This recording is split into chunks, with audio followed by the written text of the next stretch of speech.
Hey, Frontline fans, welcome back to Comic Frontline and Fans. You're with me, Mike Spider Slayer, bringing you that all-important comic book review so you, the fans, can make a decision on what comic books to buy.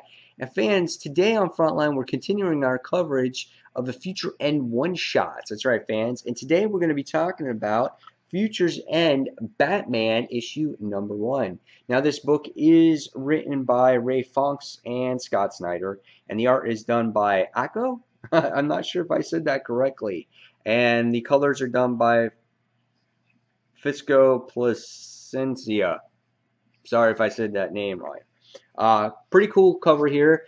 This week I opted out of getting the 3D covers because my comic shop was offering the 2D covers for $1.99 a piece. So I said, throw out the gimmick covers, give me the story for $1.99, and you can't pass that up because I get to save myself $2 per issue here.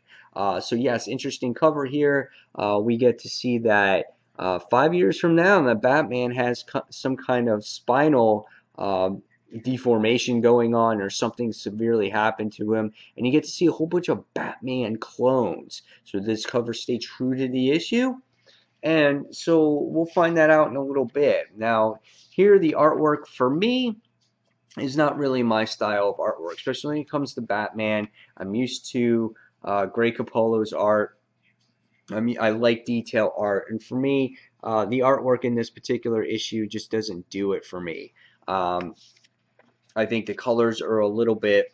I get the grittiness and the tone, but when you're used to seeing Greg Capullo's artwork, I'm sorry, you get spoiled. And even some of the better artwork in Batman Eternal, in those beginning issues or some of the issues that they've had recently, I thought has been better. Myself, that I think in myself has been better. We get some cool explosions. I think at times maybe paneling gets a little bit jumbled up of what's going on here, but you do get a nice page here of Bizarro Superman. So, what did I think of this actual story? I thought it was okay. I didn't think it was the best particular story for me. Again, I've said this many times. I'm a huge Spider-Man fan. I like Batman. I consider myself a casual fan. So if a story is not really that great when I read it, I'm going to give my honest opinion. Now, Batman fans might really like this story and see some of the connections that go on here, but I really don't. I didn't enjoy this as much as maybe some other people may have seen based off of the reviews I've seen on here. But again, we get to see Batman and Alfred, a few years from now, obviously 5 years from now. See Alfred in here being like, he's like bald, and he's got this goatee going. I just didn't like that effect. And you obviously see Batman, who's had these tough 5 years ahead of him. He's got this spinal deformation, something really bad has happened to him. It looks like he's basically on the way out. However, you gotta sit there and admire the tenacity of Batman here to go to LexCorp to try to find something to help him, and because the world needs Batman. And basically, that's what happens in this entire issue. He goes through LexCorp, going through the defenses of Lex Luthor and coming across Bizarro and the clone stuff of all the Bizarros that are being created.